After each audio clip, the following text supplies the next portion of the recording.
Population control ही नहीं कर पाएंगे, गवर्नमेंट इस पे ध्यान देता नहीं। तो आपका पहला इंसिडेंट कौन सा था जिसके कारण आप इस फील्ड के अंदर आए? इस काम में जो भी बंदा आएगा ना, 100 बुराई मिलेगी, एक तारीफ करेगा, वो भी झूठी। तो एक टिपिकल प्रोसेस क्या होता है, मतलब एनिमल रेस्क्यू का, अगर हम बेसिक से समझना चाहें तो ऐसा कौन सा इंसिडेंट या कौन सा ऐसा रेस्क्यू था जो आप हमेशा अपने साथ रखेंगे और कभी भूल नहीं सकते? कि पानी आ गया, 10-10 फीट के ऊपर पानी है, रात भर कुत्ते भौंक रहे थे, अब आवाज नहीं आ रही, देख लो मर गए सारे। उसने अपनी 9 महीने की लाइफ जो जी है ना, शायद उसका मालिक भी यहाँ नहीं जी पाए। फिर हम तीनों गए सिंगल ईंट की दीवार पे, चलते चलते इधर भी मगरमच्छ, इधर भी मगरमच्छ, वहां पर अंदर नहीं जाने देते आपको। हम लोग डोली कूद के गए। पुलिस वाले ज्यादातर चिढ़ते मेरते, आ गया ये कुत्तों का ये वो। कुल मतलब गवर्नमेंट हॉस्पिटल में आप जानवर ले जाओ तो ये सोच के ले जाओ कि 90% तो मरेगा ही सही, 10% ऊपर वाला बचा लेते। कोरोना काल में गाड़ियां ले लेके 4-5 घंटे तक जंगलों में घूमे नगर निगम वाले।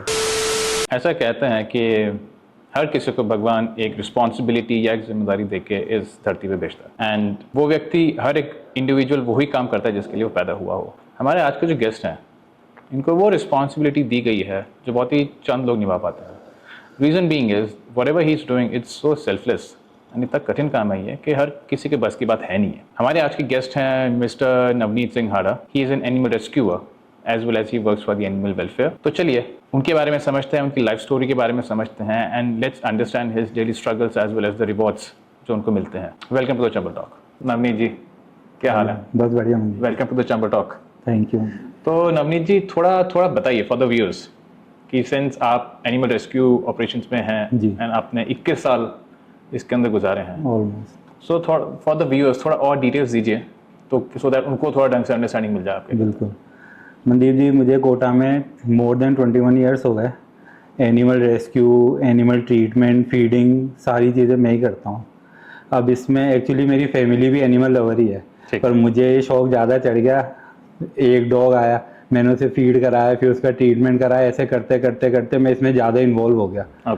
फिर मैंने कोटा में देखा कि देखो डॉग्स की कंडीशन बहुत ख़राब है, इतनी अवेयरनेस भी नहीं है और इतना ज़्यादा ट्रीटमेंट या डॉक्टर ऐसा कुछ है नहीं। मैं फीडिंग कराता था पहले, अपने घर के आसपास ही कराता रहता था, मैं भी बिजी रहता था। फिर धीरे धीरे जब मैंने ध्यान देना शुरू किया तो फिर अब जगह डॉग्स को आप कहाँ रखोगे, क्या रखेंगे, तो हम क्या है रोड साइड ट्रीटमेंट ही करने लग गए। धीरे धीरे फीड कराते थे, ऑलमोस्ट ज़्यादा से ज़्यादा ट्रीटमेंट कराते थे। जो भी खर्चा होता था हम खुद ही करते थे, क्योंकि सपोर्ट तो इसमें कहीं से मिलता नहीं है, तो हम ही सारा खर्चा करते रहते थे और ट्रीटमेंट करते रहते थे। रोड साइड ट्रीटमेंट हो गया, नसबंदी हो गई, फीडिंग हो गई। ज़्यादातर हम फीडिंग पे ध्यान देते हैं, उस समय अवेयरनेस था भी नहीं और इतना ज़्यादा डॉक्टर्स या हमारे पास भी इतनी फैसिलिटी थी नहीं। तो बस ऐसे ही स्टार्ट हुआ धीरे धीरे। फिर कुछ लोग जुड़े, ज़्यादातर मैं और मेरी सिस्टर ही देखते हैं सारा काम। ठीक है। फिर धीरे धीरे लोग जुड़ना हुए तो हमने एरिया फैलाया कि आप अपने एरिया में चेक करो, डॉग्स, काउ, हम सारे एनिमल्स का देखते हैं, ये नहीं पर्टिकुलर डॉग ही हो, डॉग हो, काव हो, बर्ड्स हो, सब काम करते हैं जितना हमसे हो सकता है।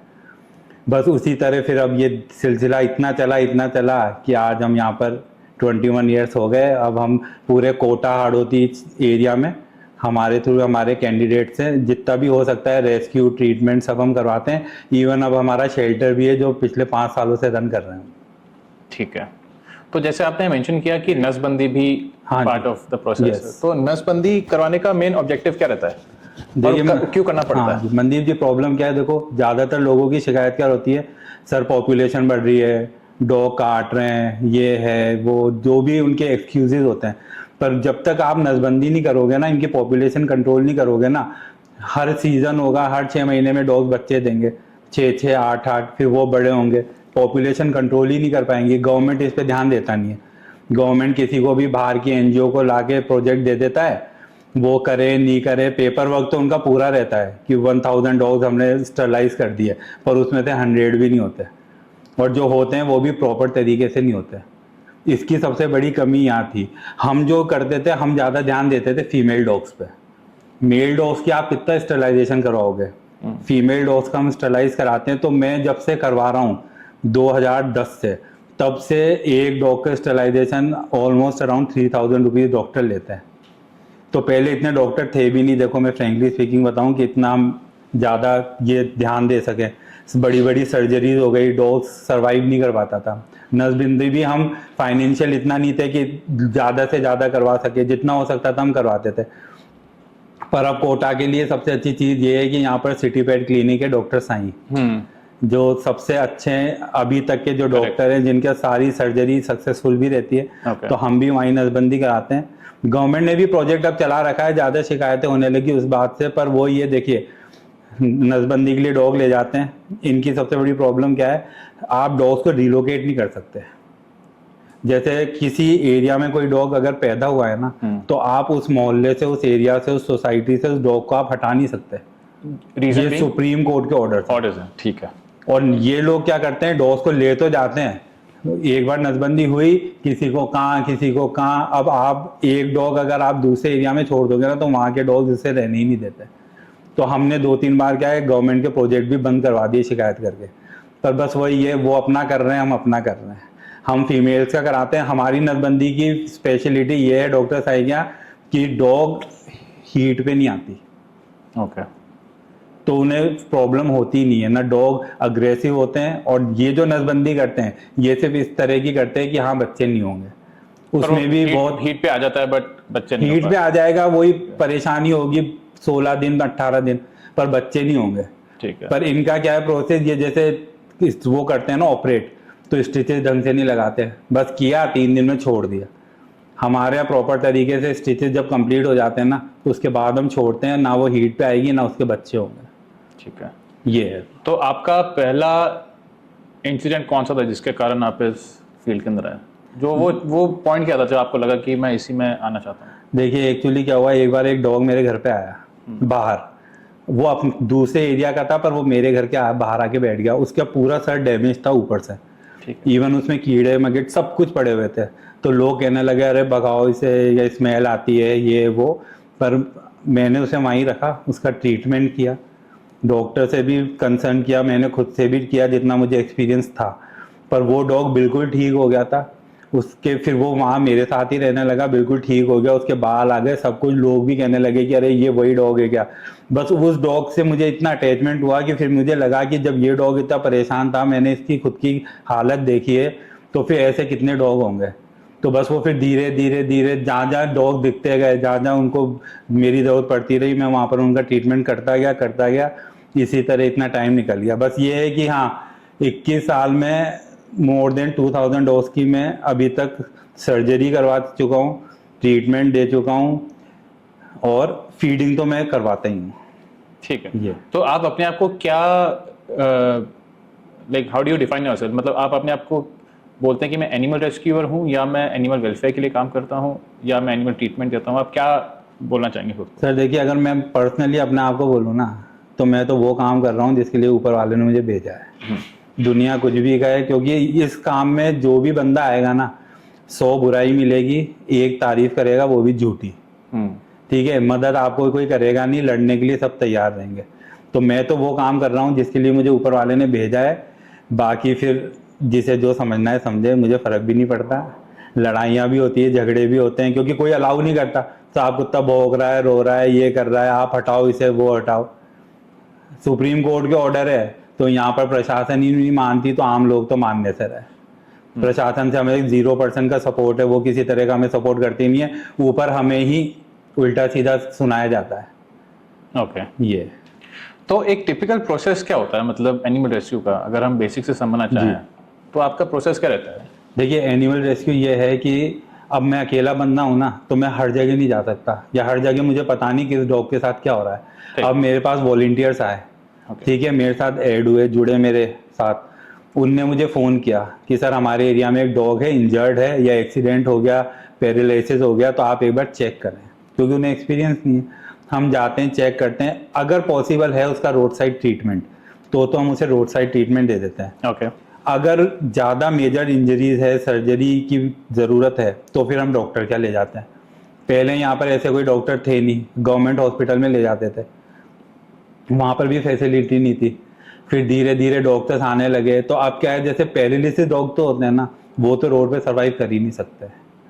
और दूसरे फिर हम जब उन्हें रेस्क्यू करेंगे, तो सबसे बड़ी बात है, उन्हें रेस्क्यू करके आप डॉक्टर तक तो चलो ले जाओ, उसके बाद ट्रीटमेंट, उसका खर्चा। फिर अगर कोई डॉग ऐसा हो गया, जैसे कोई पैरालिसिस डॉग या किसी के हर्निया है, तो आप उसे दोबारा रोड पे नहीं छोड़ सकते। तो अब आप उसे रखोगे कहाँ जगह।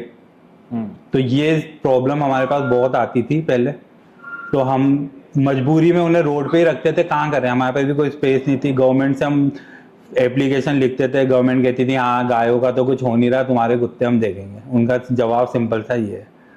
तो ये प्रॉब्लम आती थी रेस्क्यू करने में, जो कि अब हम थोड़ा कर रहे हैं उसमें सुधार, पर फिर भी देखिए आप बिना सपोर्ट के तो।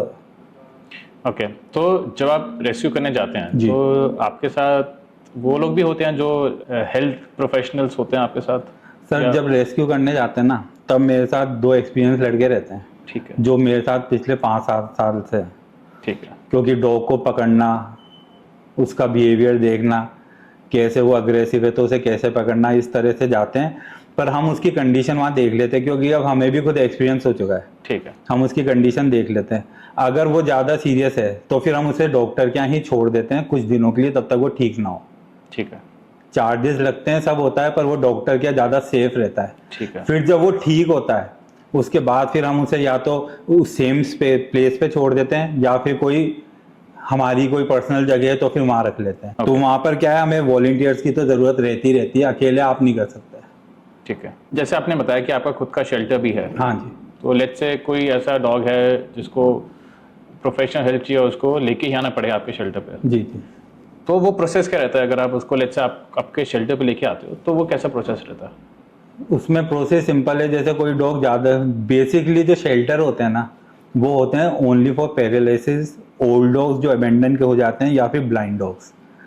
पर फिर भी जैसे बहुत से इंजर्ड डॉग्स होते हैं, सर्वाइव नहीं कर पा रहे, हैवी वाउंड हो गया, तो हम उन्हें शेल्टर पे रख लेते हैं। अब जैसे उसका ये प्रोसेस रहता है, हमारा ऑनलाइन नंबर अवेलेबल है गूगल पे सब जगह। ठीक है, आपने एनिमल वेलफेयर के नाम से देखा, हमें कांटेक्ट किया कि सर यहाँ पर ऐसे ऐसे डॉग है, ठीक है, हम ट्रीटमेंट करवा देंगे। इसके 2 ऑप्शन है, एक होते हैं कि हम ट्रीटमेंट करवा देंगे पर इसे शेल्टर की ज़रूरत है, तो आप रख सकते हो क्या। अगर वो डॉग हेल्दी है तो हम नहीं रखते, क्योंकि हेल्दी डॉग्स को शेल्टर ही है, वो कैद हो जाएगा। शेल्टर में हम वही रखते हैं जो रोड पे सरवाइव ना कर पाए। ठीक है, या फिर अगर कोई कहता है कि सर हम ट्रीटमेंट भी नहीं करवा सकते, आप देख लो आके, वरना तो मर जाएगा, तो फिर हमारा तो काम है ही सही। हम वहाँ जाएंगे, उसे रेस्क्यू करेंगे, डॉक्टर क्या ले जाएंगे, वेट के यहाँ वहाँ ट्रीटमेंट कराएंगे, जो भी उसका होगा कराएंगे, उसके बाद फिर हम उसे शेल्टर पे शिफ्ट कर देंगे। ठीक है।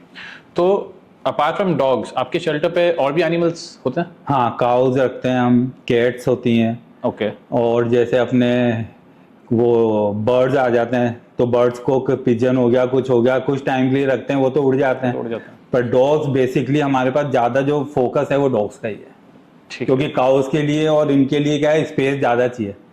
अब हमने जो 3 साल शेल्टर चलाया, उसका हम रेंट पे ले रखी थी जगह, 4000 स्क्वायर फीट थी, 12,000 हम मंथली रेंट देते थे। अब इतना हम रेंट दें, फिर ट्रीटमेंट, फीडिंग, सुबह शाम, वर्कर की सैलरी, इतना अकेला बंदा कहाँ से करे, सपोर्ट मिलता नहीं है। और अब हमने थोड़ी बड़ी ज़मीन ले ली है, तो अब हम कोशिश करेंगे कि जो इंजर्ड काउज है, जैसे बूढ़ी गाय हो जाती है, लोग उन्हें रोड पे छोड़ देते हैं कि दूध तो दे नहीं रही, हमारे किस काम की, तो हम उनसे बोल देते हैं कि साहब आप वहाँ मत छोड़ो, हमें हमारे यहाँ छोड़ जाओ, हम उसे रख लेंगे। तो लेट्स से आपके जितने भी एनिमल्स आपके शेल्टर पे हैं, जब उनका लेट्स से उम्र हो जाती है, जब उनके जाने का टाइम आ जाता है जी, तो उनके जो भी एंड रिचुअल्स होते हैं, जो भी अंतिम संस्कार होते हैं, आप ही लोग करते हैं फिर? हाँ जी, हम ही करते हैं। ठीक है, हम ही उन्हें ले जाते हैं, बाकायदा जो प्रोसेस होता है काटते हैं, 3 दिन तक जो भी उनके वो दिया विया, मतलब जो भी करना चाहते हैं हमारे पास करते हैं। हमारे शेल्टर की खासियत ये है, देखिए बहुत से शेल्टर में क्या है, डॉग्स को पिंजरे में रख दिया जाता है, तो उसकी आधी लाइफ तो वैसे ही खत्म। हमारे यहाँ बड़े बड़े कैनल बने हुए हैं, वहाँ पर रहे डॉग्स, खेले भागे जो भी है। और हम क्या है, जैसे जो डॉग ओल्ड होते हैं ना, तो हम उन्हें वापस रोड पे नहीं छोड़ते, इसलिए हमारे पास क्या है, डॉग्स कुछ ज़्यादा हो जाते हैं। वो फिर हमारे पास आज भी 14-14 साल से डॉग साथ में ही हैं, तो वो हमारे साथ ही रहते हैं हमारे शेल्टर में। हम उन्हें दोबारा रोड पे नहीं छोड़ते, क्योंकि उन 3 महीने कोई डॉग आपके साथ रह लिया, सुबह शाम उसे बढ़िया डाइट मिल रही है, सारा हो गया, अब उसे आप रोड पे छोड़ दोगे तो पॉसिबल ही नहीं है, सर्वाइव नहीं मानता होगा। यस। तो डेली जितने भी आपके जितने भी ऑपरेशंस रहते हैं, कॉमन चैलेंजेस क्या हैं जो कि बहुत फ्रीक्वेंटली होते हैं? देखिए कॉमन चैलेंजेस ये रहते हैं कि हमें क्या, वॉलंटियर्स की एक तो ज़रूरत रहती है, दूसरी फंड्स की ज़रूरत रहती है। एक दिन में मैं 3 जगह कवर कर सकता हूँ, पर 5-6 जगह मैं भी नहीं जा सकता। और पब्लिक को ये लगता है कि मैं सरकारी नौकरी कर रहा हूँ, अरे हमने कहा था आप हमारे यहाँ तो आए ही नहीं। तो उन्हें ये समझाना मुश्किल है कि मैं 3 जगह, एक जवाहर नगर जा रहा हूँ, फिर विज्ञान नगर जा रहा हूँ, फिर बोरखेड़ा जा रहा हूँ, उन डॉग्स को बस फोटो खींचने तो ना जा रहा हूँ, उन्हें लेके डॉक्टर के जाऊंगा, ट्रीटमेंट कराऊंगा, सब कराऊंगा, शेल्टर पे भी छोड़ूंगा, बहुत सारी चीज़ें हो जाती है। अब वॉलेंटियर्स अगर होना हमारे पास, तो जैसे मैं इधर चला गया, कोई दूसरे एरिया में चला गया, तो क्या है, ग्रुप की होना ज़रूरी है। अकेला बंदा नहीं कर पाता पूरी जगह हैंडल। और लोगों की प्रॉब्लम ये होती है कि बस फ़ोन कर दिया कि हाँ वहाँ डॉग है, ये लोकेशन है, आप चेक कर लेना। अब हम मान ले मेरा वॉलंटियर चला भी गया, तो आप वहाँ रहो तो सही उसे ढूंढवाने के लिए। तो ये सबसे बड़े चैलेंजेस ये रहते हैं, डॉग को ढूंढना, एनिमल को ढूंढना, कहाँ पर है, लोकेशन से हमें पता नहीं पड़ पाता, और वॉलंटियर्स की कमी की वजह से हम ले जा नहीं पाते। और दूसरी बात फंड्स। ओके, तो करंटली कितने लोग हैं आपकी टीम में? मेरे पास सर करंटली तो मैं बताऊँ मोर देन 100 है ऑल ओवर राजस्थान में। ठीक है। पर वर्किंग अगर आप पूछो तो 10% ही है, क्योंकि आजकल ये क्या फैशन हो गया है, डॉग्स को लेके मीडिया पे फोटो वीडियो डालना, लाइक व्यूज करवाना, और यहाँ पर एनिमल रेस्क्यू का टैग कि हाँ मैं एनिमल लवर हूँ। उनका ये है कि गाय आ गई, 2 रोटी खिला दो, वीडियो बना लो कि हम भी एनिमल लवर है। उनका एनिमल लवर इतना ही है। तो वो 10% जो है ना, वो ही है जो रोडों पे जा जाके दिन रात, बारिश हो धूप हो, उन्हें जानवरों की सेवा करनी है तो वो करते हैं। तो इसके अलावा जैसे एक तो चलो सेगमेंट हो गया कि आपका एनिमल शेल्टर है, वहाँ पर एनिमल्स आप ले आते हो। यस। आपका कोई ये भी है जिसके अंदर लेट्स से कोई एनिमल है जो अडॉप्ट कोई करना चाहता हो जिसको? हाँ जी, हमारे यहाँ एडॉप्शन के लिए पपीज भी आते हैं। कोई एनिमल अगर किसी को भी करना चाहे, डॉग को किसी को भी, तो हम फेसबुक पे, इंस्टाग्राम पे डाल देते हैं। कॉस्ट हम कुछ भी पैसा नहीं लेते, बस हमारी 2 शर्तें रहती है। एक, आप हमें एग्रीमेंट साइन करके दोगे कि अगर आप इसे रखोगे तो घर के मेंबर की तरह रखोगे। इन फ्यूचर अगर आपको नहीं रखना है तो ना आप इसे रोड पे छोड़ोगे, ना किसी थर्ड पर्सन को दोगे, आप वापस हमें ही दोगे। ठीक है। ये नहीं कि आपने ले लिया, थोड़े दिन रखा और फिर कहीं छोड़ दिया। दूसरा, हमारी टीम 6 महीने तक कभी भी वहां पर आपके घर पे आके देख सकती है कि डॉग को आपने कैसे रख रखा है। अगर ये आप फॉर्मेलिटीज पूरी करते हो तो आप लेके जाओ, हम कोई कॉस्ट नहीं है, पूरा वैक्सीनेशन सब हम करके देंगे। अगर नहीं आप एग्री करते हो तो फिर हम एडॉप्ट नहीं करवाते। इंटरेस्टिंग। तो मतलब आफ्टर अडॉप्शन भी आप पूरा मॉनिटर करते हो कि जो एनिमल है ढंग से रह रहा है, सही बिल्कुल स्थिति में। बिल्कुल। तो नवनीत जी, आपको 21 साल हो गए हैं जी। इस एनिमल रेस्क्यू में। तो ऐसा कौन सा इंसिडेंट या कौन सा ऐसा रेस्क्यू था जो आप हमेशा अपने साथ रखेंगे और कभी भूल नहीं सकते? मंदिर जी, एक डॉग था, काफ़ी ओल्ड एज था, तो उसके ओनर ने क्या किया, एज हो गई, अब उसे उसकी शायद ज़रूरत नहीं थी, तो उसने उसे बहुत मारा, बुरी तरह इंजर्ड कर दिया, उसकी एक आंख भी फोड़ दी, और उसे एक ऑटो वाले से कहा कि आप इसे बांध के ले जाओ और तब तक घसीटो, तब तक ये मरे ना। ऑटो वाला घसीटता हुआ ले गया और जहाँ पर कचरा डंप करते हैं ना, वहाँ उसे छोड़ आया मरने की हालत में। फिर एक मैम थी, उनने हमें कॉल किया कि ऐसे ऐसे एक है डॉग, आप देखो आगे। तो हमारे साथ जो और मेंबर्स थे ना, वो गए, उनने उसे रेस्क्यू किया, डॉक्टर क्या ले गए, उसका वहाँ 3 महीने तक ट्रीटमेंट भी हुआ। फिर उसे वहाँ से हटा के शेल्टर पे रखा, दूसरी जगह, मतलब शेल्टर तो था नहीं, तो वहाँ पर फिर 1 साल तक रहा वो, पर उसका क्या है, प्रॉपर रिकवरी नहीं हो पा रही थी। तो फिर उसे जो एनजीओ थी, उनने स्टोरी देखी इसकी इंस्टाग्राम पे, हमने इंस्टाग्राम पे स्टोरी डाल रखी थी, ऐसे डॉग के साथ क्रुएल्टी केस है ये वो, तो उनने कहा कि इसके साथ इतना बुरा हुआ है तो हम इसे अडॉप्ट करते हैं, पर आप इसे पहले फिट कर दो ताकि ये ट्रेवल कर सके और हमारे पास आ सके। तो फिर उनने मुझसे कांटेक्ट किया, मैंने उसे अपने शेल्टर में शिफ्ट किया, दोबारा डॉक्टर साई के ही हमने ट्रीटमेंट करवाया, उसकी प्रॉपर फीडिंग करी, जो जो डॉक्टर साई ने बताया, टैबलेट्स, मेडिसिन, ट्रीटमेंट फॉलो किया। उसके बाद दोबारा उसका ब्लड चेकअप हुआ, उसकी रिपोर्ट पॉजिटिव आई कि हाँ ठीक है, वो अब वो फ्लाइट में ट्रेवल कर सकता है। फिर एक दिन अचानक 8:30 बजे नाइट में मैं खाना खाने बैठा ही था, तब उस एनजीओ का मैम का कॉल आया कि कल हमारे बंदे फ्लाइट से वापस यहाँ पर आ रहे हैं, तो आप इस डॉग को आज नाइट में ही किसी तरह पहुंचाओ दिल्ली।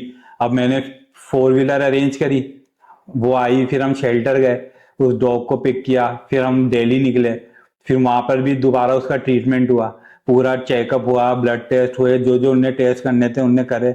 वहां पर 1 मिनट का एक ऐसा इंसिडेंट हुआ जिसमें मैं भी काफी टूट सा गया था। वो डॉग 1 मिनट के लिए अपनी सांस छोड़ दी उसने, मुझे लगा अब इतने साल हमारे साथ रहा, जाते जाते भी वो रह ही गया, नहीं जा पाया। पर वो पता नहीं ऊपर वाला चाहता ही था कि वो जाए, तो वो 1 मिनट में डॉक्टर ने किया उसका क्या हुआ क्या नहीं हुआ, तो वो दोबारा ब्रीथिंग स्टार्ट हो गई उसकी। उसके बाद वो फिट हुआ। फिर मैंने उन्हें हैंड ओवर किया क्योंकि रिपोर्ट सब कंप्लीट थी। उनने वीडियोस फोटोग्राफ बनाए कि हाँ हमने इनसे हैंड ओवर कर लिया, अब हमारी रिस्पॉन्सिबिलिटी है। हम लोग वापस आ गए। वो फ्लाइट से कनाडा चला गया और जो एनजीओ थी, मतलब वो उनके पास 9 मंथ्स तक रहा। जहां वो जाते उसे अपने साथ घूमने ले जाते, अपनी गोद में रखते, उसके लिए पर्सनल रूम दिया। मतलब उसने अपनी 9 महीने की लाइफ जो जी है ना, शायद उसका मालिक भी यहाँ नहीं जी पाएगा इतने अच्छे से। तो वो उसकी किस्मत थी, वो कनाडा पहुंचा और जिसने क्रुएल्टी करी वो यहाँ पर ही उसका वीडियो देख रहा होगा। तो उसके उन्होंने पता था कि वो उसका जो डॉग है वो हाँ वो कनाडा पता चला गया? पता पड़ जाता है, वैसे ही डॉग रेस्क्यू होता है ना, हाँ जी। सबको पता पड़ जाता है क्योंकि वो नजर रखते हैं तब तक कि डॉग मर जाए, बस हमारी हेडेक खत्म। ये तो उस डॉग का नाम ही हमने, काफी ब्रेव था वो, जिस कंडीशन में उसने सरवाइव किया तो हमने उसका नाम ही ब्रावो रख दिया था। ब्रावो। तो उसका असली नाम क्या था पहले वाला? वो तो किसी को पता ही नहीं, वो तो ओनर जाने वो जाने। हमने उसे ब्रावो ब्रावो ही कहा, तो वो तब से ब्रावो से ही जाना जाता है वो। तो आप वेट्स के साथ भी कोलैबोरेशन करते हो क्या? वेट्स के साथ कोलैबोरेशन हम इतना कर सकते हैं कि जैसे हम कोई कैंप लगाते हैं, वैक्सीनेशन ये वो, तो वेट्स क्या है खुद तो आ नहीं पाते, पर वो अपने कंपाउंडर या कोई भी जूनियर होते हैं ना डॉक्टर, उन्हें भेज देते हैं। तो वैक्सीनेशन हम करवा लेते हैं या फिर उनके ही जगह कैंप लगवा देते हैं ताकि वैक्सीनेशन क्या है ज़्यादा से ज़्यादा हो जाए। इसके अलावा तो और कुछ भी नहीं है, बस जो ट्रीटमेंट है एक ब्रीड डॉग का, वही हमारे देसी डॉग का भी रहता है कोटा में। तो कोई डिस्काउंट नहीं कुछ मिलता? भी नहीं। तो मतलब आप वेट के पास तभी लेके जाते हो जब बहुत कॉम्प्लेक्स केस हो किसी हाँ। एनिमल का? बेसिकली पार्वो केस होते हैं, पैरालिसिस या फिर सर्जरी हो तभी, वरना जो नॉर्मल डिजीजेज होती है ना उनका तो अब हम ही कर लेते हैं ट्रीटमेंट।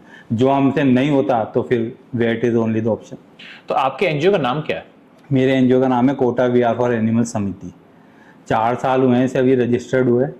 इससे पहले मैं पर्सनली काम कर रहा था क्योंकि इतनी मुझे भी अवेयरनेस नहीं थी एनजीओ ये वो कैसे बनती है, कितने मेंबर क्या ये वो।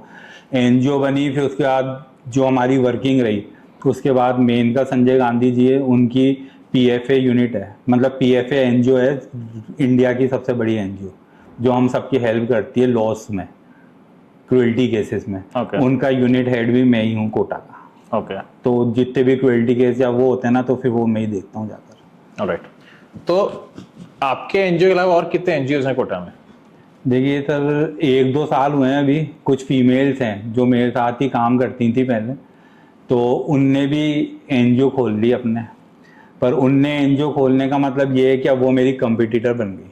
उनने एनजीओ खोले, ट्रीटमेंट शुरू करा, ठीक है शुरू में अच्छा काम किया, नो डाउट, मुझे तो कोई प्रॉब्लम नहीं है, जितने बने उतना ज़्यादा जानवरों का भला होगा। पर फिर क्या हुआ, जब मेरा शेल्टर था पहले जिस जगह पे, तो वहाँ पर क्या एक्चुअली फ्लड आ जाता था रिवर का, और वो ऐसा आता था, चंद्रोई नदी है तो वहाँ पर क्या है गवर्नमेंट की काउंटिंग के 10,000 क्रोकोडाइल्स हैं, और पानी जब आता था ना तो 16 फीट पानी आता था। और गांव वाले ऐसे थे कि वो खुश होते थे कि इनके कुत्ते मर जाएं, इनको बताए नहीं। अब मेरे पास एक दिन कॉल आया सुबह 6 बजे कि पानी आ गया, 10-10 फीट ऊपर पानी है, रात भर कुत्ते भौंक रहे थे, अब आवाज नहीं आ रही, देख लो मर गए सारे। कॉल आया आपके पास? कॉल आया गांव से, किसी ने किया अननोन नंबर से। मैंने कहा ठीक है, मैं गया, मैंने वहाँ देखा तो वहाँ तो पानी। अब मेरे साथ नेगेटिव पॉइंट ये है कि मुझे स्विमिंग नहीं आती। मैंने कहा मैं जाऊँ भी तो कैसे जाऊँ, और मैंने हेल्प मांगी तो कह रहे हम तो नहीं जाए, तो मगरमच्छ घूम रहे हैं। और मगरमच्छ सच में घूम रहे थे पूरे पानी में, नदी से आ जाते हैं गाँव के अंदर, गाँव में लोगों को ही उठा के ले जाते हैं पकड़ के। सही में? हाँ, तो हमने देखा तो वहाँ 4-5 मगरमच्छ शेल्टर के, अब हमने क्या है जाली से कवर किया हुआ था तो अंदर नहीं जा पा रहे। और मेरे 4 डॉग्स ऐसे थे जो गांव में ही घूमते थे, तो उनने कहा कि इसमें से एक डॉग पानी में कूद गया था, उसके पीछे मगरमच्छ पड़ गए और उसने मार दिया उन्हें। मैंने कहा चलो देखते हैं। अब मेरे को वहाँ सबसे ज़्यादा टेंशन थी, अपने पहले से डॉग थे मेरे 4, मैंने कहा उनका क्या होगा। फिर मेरे जो 2 बंदे हैं सबसे पुराने, सतीश और एक और है लड़का, वो मुझे मिले। उनने मुझसे कहा कि भैया क्या हुआ। मैंने कहा देख ऐसी ऐसी बात है, डॉग्स को तो मैं बचाऊंगा, या तो तुम चलो वरना मैं अकेला ही जाऊंगा, जो होगा सो होगा। तो उनने कहा आप चिंता मत करो हम चलते हैं। फिर हम तीनों गए सिंगल ईंट की दीवार पे, चलते चलते इधर भी मगरमच्छ इधर भी मगरमच्छ, और गांव वाले खड़े खड़े हेल्प नहीं कर रहे, वीडियो बना रहे कि ये भी गिरे तो और अच्छा वीडियो बन जाए। फिर हम शेल्टर में गए जैसे तैसे, पहले हमने डॉग्स को चेक किया तो सारे डॉग सेफ थे, किसी ने जाली पकड़ रखी, कोई पेड़ पे था, सब बचे हुए थे। फिर हमने सारे डॉग्स को टीन पे खड़ा किया ऊपर, हम भी टीन पे ही चढ़े। ये करीबन 11 साढ़े 11 बजे की बात है। फिर हम ऑनलाइन आए, कंटिन्यू बारिश हो रही, ऑनलाइन हेल्प मांगी। तो जब अपने कोटा में कलेक्टर साहब लगे हुए थे, राठौर साहब, वो काफ़ी सपोर्ट करते थे। उनने अपना नंबर भी शेयर किया हुआ था कि आपको कोई भी प्रॉब्लम हो। एक आर्मी की मैम है प्रमिला मैडम, उनने भी सपोर्ट किया। तो शाम के 4 साढ़े 4 बजे निगम ने हेल्प भेजी हमारे लिए बोट। वो भी आया तो वो मुझसे कहते कि जानवरों को हम बाद में ले लेंगे, आप तीनों निकलो। तो मैंने कहा जिनके लिए हम सुबह से फंसे हुए हैं उन्हें छोड़ दें। मैंने कहा मेरे जाते ही सब कूदेंगे, अभी वो तो मेरे चक्कर में रुके हुए हैं। फिर उनने सारे एनिमल, सारे जानवर को पहले एक राउंड में उन्हें निकाला, फिर दूसरे राउंड में हमने बाकियों को निकाला, तब हम तीनों निकले।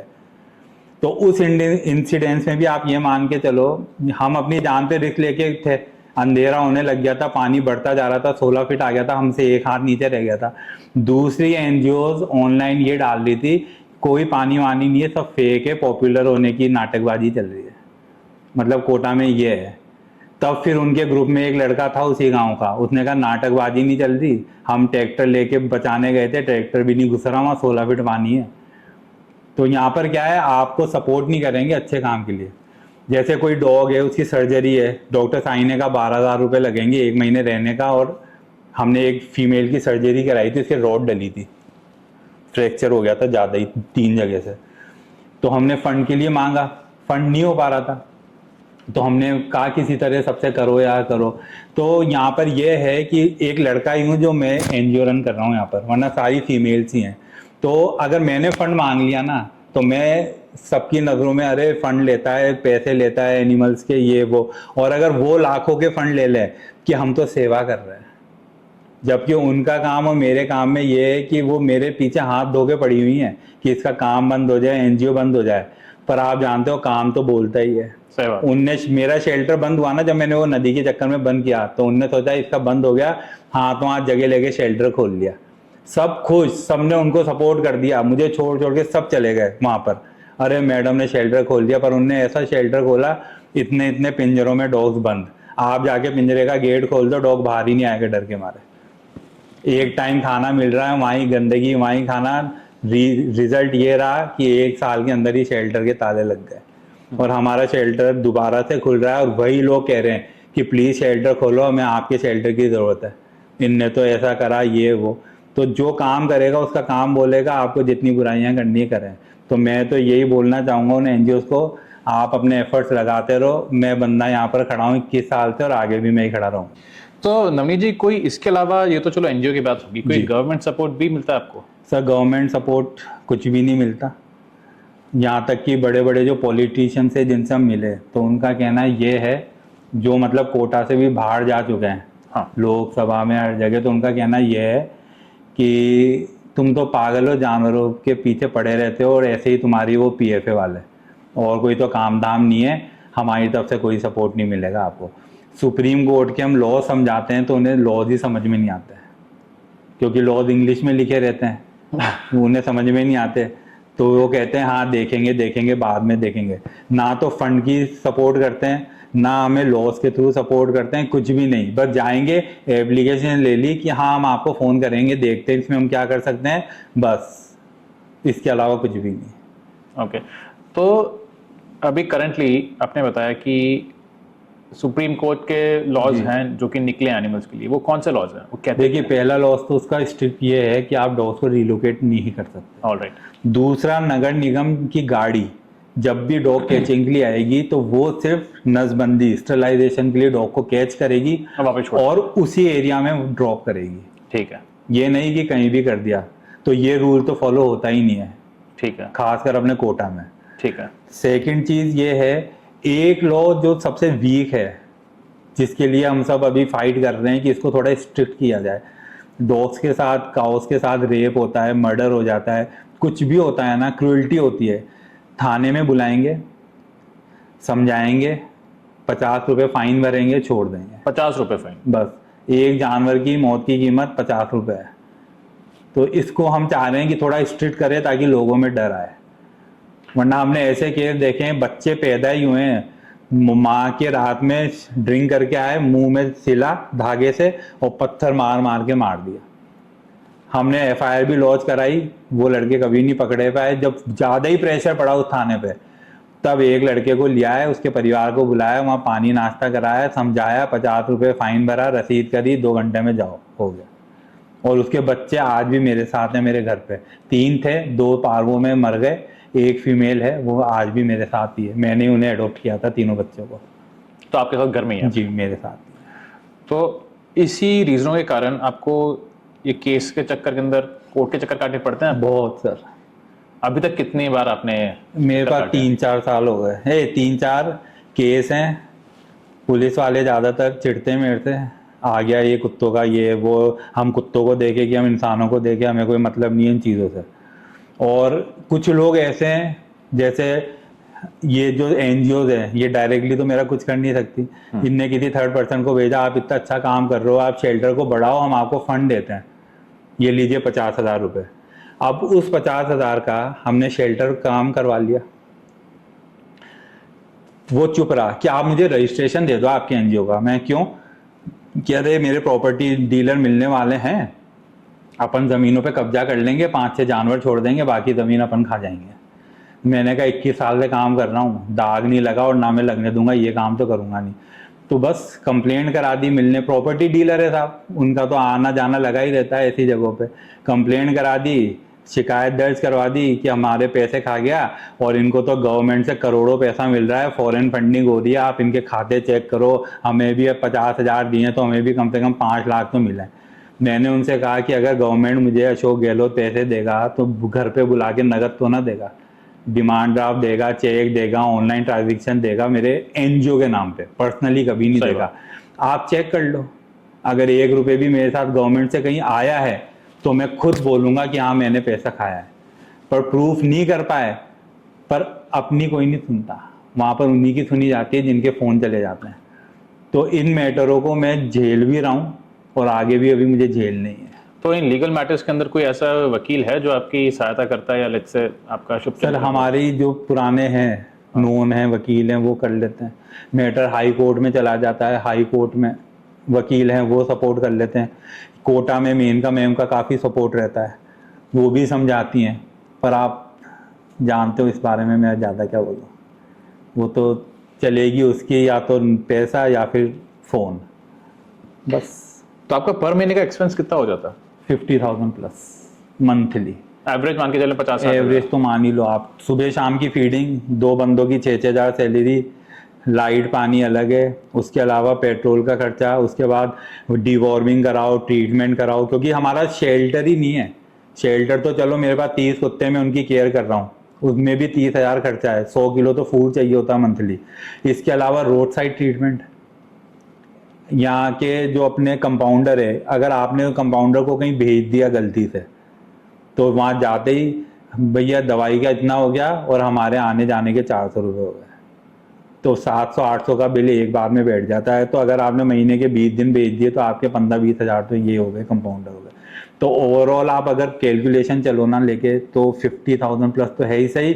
और 2000 से लेके 2020 से लेके 2024 तक अभी तक जो भी फंडिंग जमा हुई है मेरे पास और जो मैंने लगाया है, शेल्टर और ट्रीटमेंट सबका मिला के मेरे पास ऑन रोड रिकॉर्ड है, 20 लाख प्लस मेरा लग चुका है। खुद की जेब से?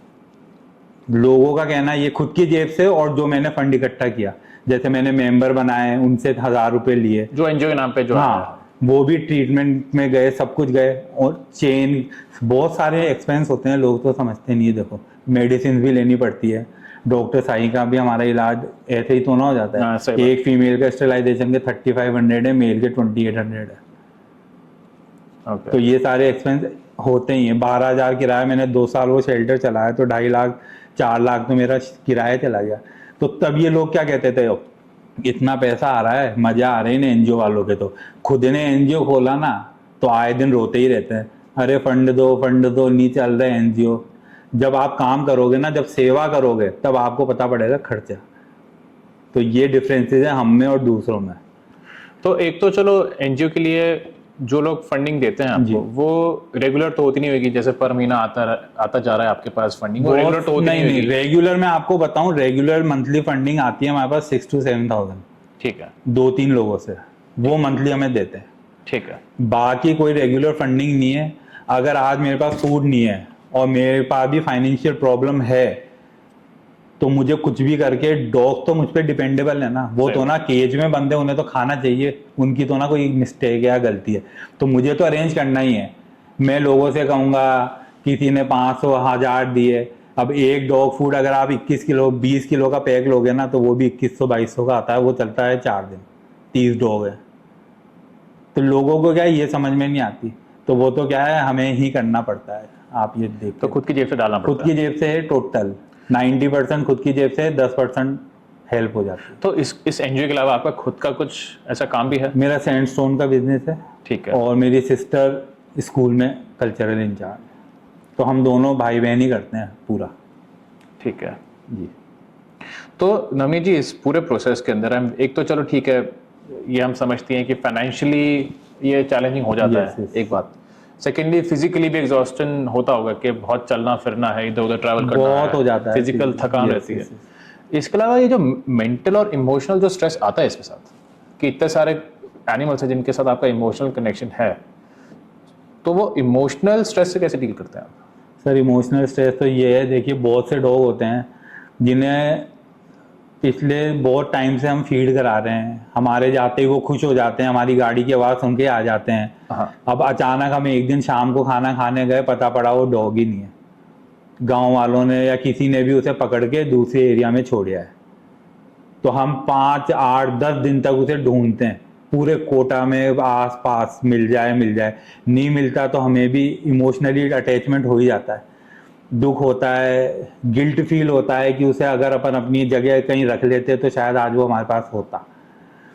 फाइनेंशियल क्राइसिस ऐसे आ जाते हैं कि हम ट्रीटमेंट नहीं करा पाते, खुद करते रहते हैं। मुझे शेल्टर में रात के 1 1 बज जाते थे, पर मैं डॉक्टर के पास इसलिए नहीं जा पाता था क्योंकि मेरे पास पैसे नहीं होते थे, कहाँ से कराऊं ट्रीटमेंट। तो वो डॉग एंड में मर ही जाता था मेरे सामने। तो वो गिल्ट आज भी मेरे इतनी है अंदर डॉग्स को लेके कि काश अगर मेरे पास होती सारी फैसिलिटी तो आज वो मेरे पास होता, पर वो है नहीं। तो इससे डील करना तो बहुत मुश्किल हो जाता होगा। ये तो जिंदगी भर की है, जब आपको अकेलापन लगा या जब आपको किसी की याद आ गई तो सारी चीज़ें एक साथ आपके पास आती है। तो डील करना तो यही है, आप डॉग्स की सेवा करते रहो। जो नए नए आते हैं रोते हैं धोते हैं, मैंने कहा हमने भी किया था, पर क्या कर सकते हैं अपन, सब कुछ अपन जो पॉसिबिलिटी हो सकती है ना 100% वो अपन देते हैं, फिर ऊपर तो ऊपर वाला है। Yes, sir. और यहाँ पर ऐसा कोई है नहीं कि हाँ भैया आप ले आओ हम ट्रीटमेंट कर देंगे, हम आपको सपोर्ट कर देंगे। मतलब ये पूरा डोमेन जिस काम में हो आप, ये है ही इतना मुश्किल काम। नगर निगम की गौशाला की मैं एक आपसे छोटी सी स्टोरी शेयर करता हूँ। हजारों की तादाद में गायें हैं, नगर निगम की गौशाला है, कोई कमी नहीं है, करोड़ों का टर्नओवर चल रहा है वहाँ पर, पैसा आ रहा है, वहाँ पर अंदर नहीं जाने देते आपको। हम लोग डोली कूद के गए एक दिन, गायें पड़ी हुई है, तड़प रही हैं, जख्म हो रहे हैं, ब्लीडिंग हो रही है, कोई ट्रीटमेंट नहीं, कोई डॉक्टर, आराम से चाय पकौड़ियाँ खा रहे हैं, मर रही है। भरी धूप में निकाल देते हैं, वहाँ जो टैंक बना रखे हैं उसमें सूखा पड़ा हुआ है, पानी की एक बूंद नहीं है। मौका पड़ा गवर्नमेंट हॉस्पिटल में चले जाओ, गायें पड़ी है, ना चारा ना पानी, सड़ रही है घाव में, इतनी बुरी तरह उन्हें ट्रीटमेंट दिया जाता है। बिल्कुल मतलब गवर्नमेंट हॉस्पिटल में आप जानवर ले जाओ तो ये सोच के ले जाओ कि 90% तो मरेगा ही सही, 10% ऊपर वाला बचा ले तो बचा ले। ये कंडीशन है इनकी, जबकि इन्हें दबा के पैसा मिल रहा है। डॉग को कैसे चेक करते हैं, वहाँ स्टेज पे बैठ जाएंगे जैसे रिसेप्शन हो रहा है, यहाँ डॉग को, हाँ पकड़ो अपने डॉग को, क्या हो रहा है इसे, अच्छा जाओ ले लो दवाई, हो गया ट्रीटमेंट। तो जब गाय हमारी माता है, लोग कहते हैं हिंदू, गायों को वो बनाया जा रहा है कि हाँ इसे लड़ाई लड़ी जा रही है कि इसे वो बनाया जाए हिंदुस्तान का, ऐसा वैसा, इसे ये करो, गाय कटने से हटाओ। तो पहले इनकी स्थिति तो सुधारो आप। शिव जी के मंदिर में जाएंगे, घुटनों में भले ही पूरा दर्द हो, घुटनों के बल टिक के नंदी के कान में अपनी विश बोलेंगे कि शिव जी उन्हें ब्लेस करेंगे। और रोड पे कोई नंदी बीमार पड़ा है, एक्सीडेंट हुआ पड़ा है, रोड के बीच में गर्मी में पड़ा हुआ है पूरे दिन से, उठन रुकना ही नहीं है। हम ही जाते हैं, रुकते हैं, उसे उठाते हैं, साइड में करवाते हैं, गाड़ी करवाते हैं, फिर उसे सेफ जगह रखवाते हैं। तब जाके उसे पानी चारा मिलता है। ओके, तो लेट्स से अगर कोई आपका एनजीओ ज्वाइन करना चाहता हो जी तो कैसे ज्वाइन कर सकता है वो? सर सिंपल सी है, कोई बड़ी फॉर्मेलिटीज़ नहीं है। एक फॉर्म भरिए, अपना आधार कार्ड दीजिए, 500 फीस है जो कि आपको बार बार देने की ज़रूरत नहीं है, लाइफ टाइम है। उसके बाद आपको कार्ड मिल जाएगा, एक ज्वाइनिंग लेटर मिल जाएगा, साथ में हमारी एनजीओ की टी शर्ट मिल जाएगी। जो भी आप रेस्क्यू करेंगे उसमें फंडिंग प्रॉब्लम हम देंगे। हमारा बस ये है कि आप डॉग की वीडियोस हमें अपडेट करते रहें और उसका प्रॉपर तरीके से ट्रीटमेंट करवा दें।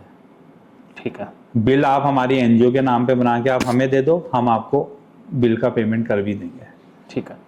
तो इसके अलावा लेट्स से अगर कोई आदमी एनजीओ खोलना चाहता हो एनिमल जी। रेस्क्यू के लिए, तो वो कैसे कर सकता है? देखिए सर, एनजीओ खोलने के लिए सबसे पहले तो खुद को एनिमल लवर बनना पड़ेगा। हाँ, सही बात। दूसरी बात, आपके पास शेल्टर होना चाहिए। ओके। क्योंकि बहुत से एनजीओ थे जिनके पास शेल्टर नहीं है, बस डॉक्यूमेंट्री शेल्टर्ड है और जानवर रखने की जगह नहीं है और बस वीडियो बना के फंडिंग चाहिए उन्हें। ऐसे बहुत से केसेस हैं कोटा के। उसके बाद आपको 10 मेंबर चाहिए, 10 से 15। ये रिक्वायरमेंट है? हाँ, फीस लगती है, आजकल तो ऑनलाइन होने लग गया। 10,000 एनजीओ की फीस गवर्नमेंट जमा करती One है, time? One time. सीए जो लेगा वो लेगा, बस रजिस्टर्ड हो जाएगी आपकी एनजीओ। ओके। एनजीओ खोलना तो आसान है पर उसे मेंटेन करके चलाना मुश्किल है, खासकर ये एनिमल्स की। बाकी तो बहुत सारी है एनजीओ। तो करंटली कौन से प्रोजेक्ट्स आप करंटली देख रहे हो? सर देखिए, मेरे पास जो सबसे बड़ा प्रोजेक्ट है ना, हाँ। मेरे पास ये था कि मैं ऑल ओवर राजस्थान में टीम बनाऊं। ठीक है। जब इतने मेंबर हो जाएंगे ना, सिंपल सी चीज़ है, किसी पे लोड भी मत लो। सबसे आप मंथली 100 रुपीज़ चार्ज करो। ठीक है। कि आप मंथली हमें 100 रुपये डोनेट करो। आप जो भी एनिमल रेस्क्यू करोगे पैसा हम देंगे, आपको देने की ज़रूरत नहीं है। जब आपके पास एक बड़ा अमाउंट आ जाएगा ना, तो आप कोशिश करके छोटे छोटे छोटे शेल्टर खोल लो। गवर्नमेंट से हमें ये हेल्प चाहिए थी, जैसे इतने सारे पुलिस थाने हैं ना, तो एक ऐसा प्रोजेक्ट बनाए जिसमें एक थाना ऐसा हो जो एनिमल वेलफेयर के लिए ही काम करे, एनिमल सपोर्ट के लिए, एनिमल लॉस के लिए। तो अभी करंटली ऐसी कौन सी बॉडी है? ये पीएफए ही है इंडिया में, तो जो आपको सपोर्ट करेगी मेनका गांधी जी। जैसे बहुत से यहाँ नगर निगम में केस हुआ था, डॉग किसी ने शिकायत कर दी, डॉग उठा के ले गए जंगलों में छोड़ आए कोरोना के टाइम पे। मेनका गांधी को कंप्लेन कर दी, मेनका गांधी जी ने वहाँ से इनको सब बोला फ़ोन करके कि कैसे छोड़ दिया तुमने, नौकरी आ जाएंगी सबकी खतरे में। कोरोना काल में गाड़ियां ले लेके 4-5 घंटे तक जंगलों में घूमे नगर निगम वाले। अच्छा। सारे डॉग्स को ढूंढ के लेके वापिस उसी एरिया में छोड़ा। अब मैंने 5 साल से डॉग कैचिंग रुकवा रखी थी। तो हम जाते थे ना फाइल सबमिट करने लॉस की, वो तो कहते थे कि साहब हाथ जोड़े, वो दिन हमने, आज के बाद हम कभी डॉग नहीं उठाएंगे। डॉग कैचिंग की जब भी आएगी रिक्वायरमेंट, आप पहले हमें फ़ोन करोगे, उसके बाद डॉग सिर्फ वही आप पकड़ सकते हो अगर कोई पागल हो गया हो, तो बाइट कर रहा हो। तो ये नहीं कि कोई डॉग भाग रहा है, भौंक रहा है, सेल्फ डिफेंस कर रहा है, तो आप उसे भी पकड़ लो किसी की भी शिकायत में। क्योंकि सुप्रीम कोर्ट के ऑर्डर के अगर आप अपने आप को ऊपर समझते हो तो आप रिटर्न में दे दो कि हम सुप्रीम कोर्ट के ऑर्डर नहीं मानेंगे, हम तो पकड़ेंगे। उसके बाद आप पकड़ो, फिर हम देख लेंगे लीगल तरीके से। ओके। तो आपका विजन क्या है आपके एनजीओ को लेकर? मेरा तो विजन यही है, मेरे मेंबर हर जगह हो जाएं, शेल्टर खोल लूँ, सारे डॉग्स की, एनिमल्स की जो क्रूएल्टी हो रही है ना वो बंद हो जाए और इनको अच्छी लाइफ मिल सके, जो कि एक इम्पॉसिबल सपना है। हाँ, वो तो पर फिर भी मैं कोशिश कर रहा हूँ, ठीक है, जितना ज़्यादा हो सके हो जाए। तो नवनीत जी, आप हमारे व्यूअर्स को क्या मैसेज देना चाहते हो? देखिए मनदीप जी, मैसेज मैं यही देना चाहता हूँ कि पब्लिक थोड़ी अवेयर हो इन लोगों को लेकर, एनिमल्स को लेकर थोड़ी अवेयर हो, उनको प्यार करें, उन्हें खाना खिलाएं। और खाना नहीं भी खिलाएं ना, किसी के साथ हम ज़बरदस्ती नहीं कर सकते, तो कम से कम उन्हें चोट भी ना पहुंचाए। क्योंकि खाना खिलाना अगर आप नहीं चाहते हो तो चोट पहुंचाने का अधिकार भी नहीं है।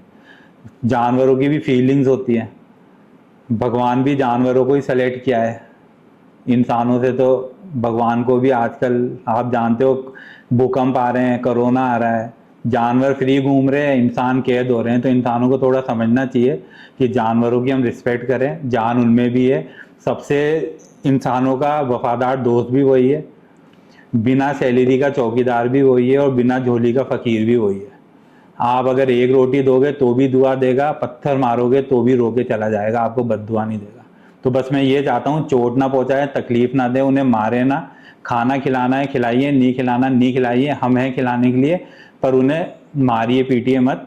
थोड़ा सा अपने बच्चों को भी सिखाए ताकि वो भी आगे जाके यही सीखे कि हाँ एनिमल्स के साथ प्यार करना चाहिए या कैसे उनके साथ रहना चाहिए। बस इतना सा मैसेज देना है, इसके अलावा कुछ नहीं। चलिए ठीक है। अच्छा लगा नवनीत जी आप आए हमारे शो पे। मैं ये दुआ करता हूँ कि आपका एनजीओ बढ़ता रहे, जी थैंक यू। लोग जुड़ते रहें आपके साथ, बिल्कुल बिल्कुल। एंड इसी तरीके से आप भलाई करते रहें जी बिल्कुल। एनिमल्स की। ओके गाइस, तो ये थे हमारे साथ Navneet ji, an animal rescuer who works for the welfare of animals. For more videos like these, please like, subscribe and share the chamber talk.